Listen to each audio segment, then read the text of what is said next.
윤미향과 민영배의 닮은 점은 뭘까? 두 현직 의원의 닮은 꼴 얘기는 잠시 뒤에 바로 만나보기로 하고요. 무소속 윤미향 의원이 대표를 만났던 정대협.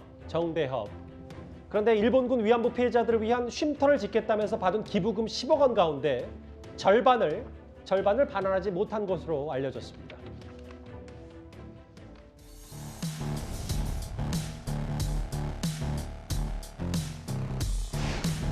안성시 금강면 상준이 주택은 실평수 60평의 신축 건물이었습니다. 당시 주택 소유자는 9억에 매물로 내놓았던 것입니다.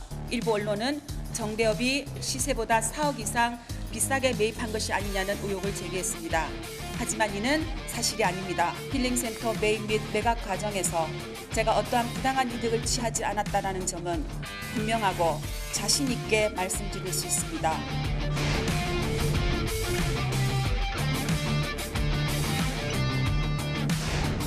오랜 시간 매각이 지연되는 점으로 인해 결과적으로 기부금에 손해가 발생한 점에 대하여 저도 너무나 안타깝게 생각합니다.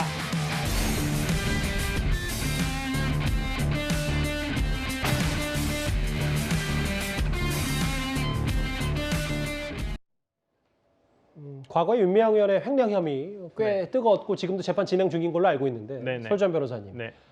이건 좀 다른 문제인데 10억을 기부받아서 만들었던 할머니들의 쉼터 안성쉼터가 5억을 날렸다. 그것도 또 윤미향 의원의 책임 아니냐. 이 부분이 언론 보도를 통해서 나왔고 국민의힘이 또 국감자를 통해서 얘기했고요. 어떻게 저희가 좀 해석을 할까요?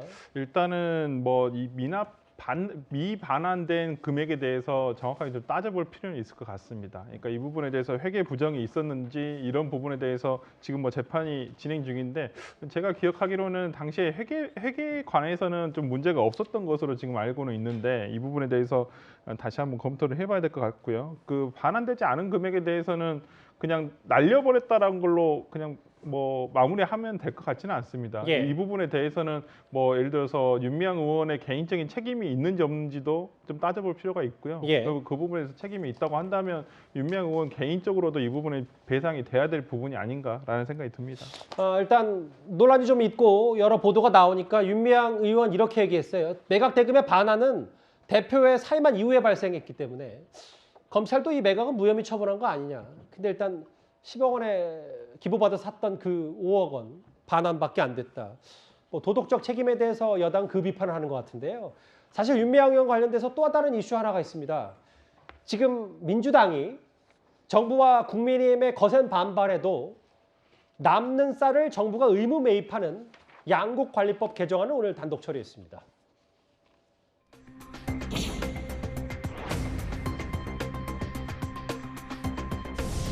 그래서 이제 제8항 양국관리법 일부 개정 법률안 대안을 우리 위원회 대안 무슨 의사를 그걸 이런 식으로 통과시키면 안 이게 되지 뭐요 이게? 않습니까? 저는 임대차 3법하고 안 해보셨어요? 이의가 이렇게 있으면 무리하게 해가지고 다음에 다 국민들 죽인다니까요. 찬성하시는 분 장관한테 의사를 좀 물어봐야지. 이게 뭐예요? 이게? 날치기를 해? 이게 바로 나치기입니다. 반대하시는 그게 날치기 이런 식으로 국민도 다 그냥 하는 거지 힘으로. 아니 의사 시비 결정 여기서 다 하는 거야? 위원장은 여기 써주는 대로 다 하는 거야 그냥. 지금 바꾸면 안 돼! 찬성 10인 지금만 바꾸라고 해요. 나머지 1번으로 이미 무효입니다. 그래 나쁘라고 가결되었음을 선포. 이미 무효입니다. 뭐가 뭔 이미 잘못해.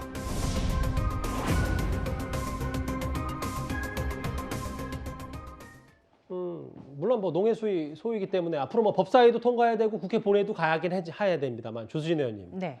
이번에도 좀 마찬가지로 뭔가 검수완박대와 비슷하게 민주당 의원이 뭐 이른바 위장탈당 논란이 있었던 것처럼 과거 민주당 출신인 무소속 윤미향 의원이 찬성을 하면서 단독 처리가 됐다.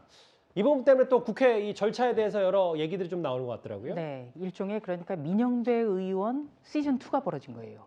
이 양국관리법 같은 경우에는 쌀값 안정이 굉장히 중요하죠. 우리 쌀값 생각하면은 굉장히 답답하고 농민들 참 안 됐다는 생각이 듭니다.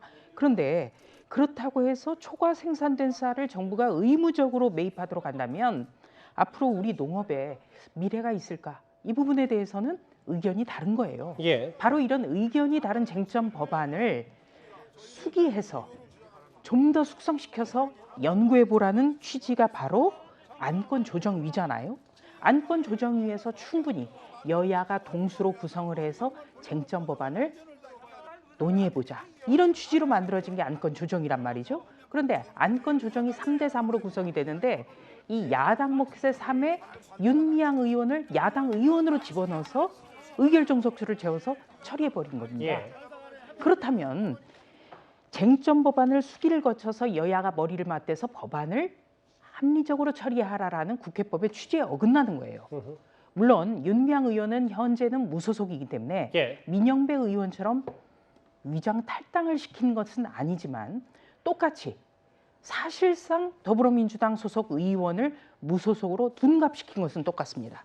이거는 국회법의 취지를 정면 위배하는 것입니다. 일단 뭐 양국관리법이 여러 절차가 남았으니까 앞으로 그 논의에 대해서 저희가 심층적으로 들여다볼 기회가 있을 겁니다. 오랜만에 윤미향 의원 얘기였습니다.